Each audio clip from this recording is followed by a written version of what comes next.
there, YouTube! Today I met a nice person at my job and we were discussing YouTube, and she's been to all kinds of things like VidCon and has lots of subscribers, and I'm like, I don't have many subscribers. I'd like to have more subscribers. Maybe I'll make a video so that I can get more subscribers. So basically, this is a terrible plea for me to get subscribers, isn't it?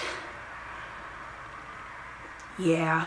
I was just wondering, have any of you guys ever had a question in your mind? It's not like maybe you watched a movie as a child or a TV show or read a book, but there's something that happened when you were really little and you have this like picture of it, or you can remember a scene, or you can just remember a little detail about the plot or the plot itself, but you can't remember what it's called or what it's about, and you're just left and you're sitting, sometimes, you know, you're sitting thinking about nothing and you're like, I wonder what that movie was, or I wonder what that book was, or that song, but you can't ever figure it out. You can go on the internet, but nobody knows, and it's just like this thing that doesn't really eat at you, it doesn't make your life less than it is, but sometimes you just want to know. Well, I've had 3 of those questions, and I'm down to 1. So the first one happened when I was about 9 years old when the question was answered.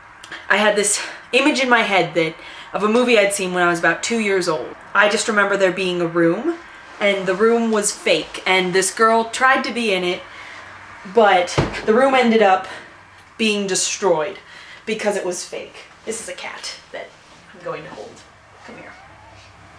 And so for years, I was like, not really years, I was only 9, but I remember thinking, why can't I remember that movie's name? And I thought, you know, I'd never really be able to see it. But then one day my mom's like, Summer, hey, watch this movie, you'll think it's great. And it was called The Labyrinth, and I did think it was great, and it became one of my favorite movies ever, and all was glorious. The second question was answered on Thursday. I know I watched it before I was 5 years old, so it has been 15 or more years that this question has nibbled at my mind. There was a movie, and there was a boy in it. It was like a Japanese anime movie. He had like a greenhouse, and he went into the greenhouse and he found this like fairyland, and this fairy princess was there, and they floated around and did fairy things, and he fell in love, I think, but they fell in love with each other possibly, and he had to save her and all of the fairy people from these evil little ant things. I remember looking it up on the internet and I couldn't figure out what it was. But then this time, I looked up like anime and put the plot in, and then it came up, and I was like, hold on a second. These pictures, I think this might be the movie. So I went through and I found somebody else describing it, and it was the movie. And I was so thrilled because this question that had been in my head for 15 years or more was finally answered. And it just got me wondering, what's gonna happen when my third question's answered? I mean, is it gonna take years? Maybe I'll be like 35 and have other concerns and it won't really matter anymore because I'm not in college and don't have just nonsense to think about? I don't know. What do you do when something that has been there since you were a child gets solved or answered? Final question. I'm gonna put it to you since, you know, there's a lot of people on the vast internet that might know what I'm talking about. You can answer my question and I won't be 35. I'll be 20. Or 21, or maybe no one will ever answer it and I'll just die not knowing. It's another anime movie because apparently I really loved anime when I was a small child. It was a guy, he was in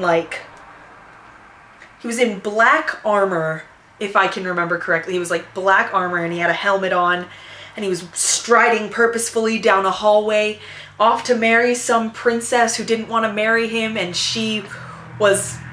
it was against her will, but he was gonna marry her anyway and take over her people or something like that. They may have been set in space, I can't remember, but what did happen was he was wearing, on his elbows, there were red ribbons that were tied in bows on his elbows, and I just remember being like 3 years old and thinking, yes, it makes sense now why they're called elbows.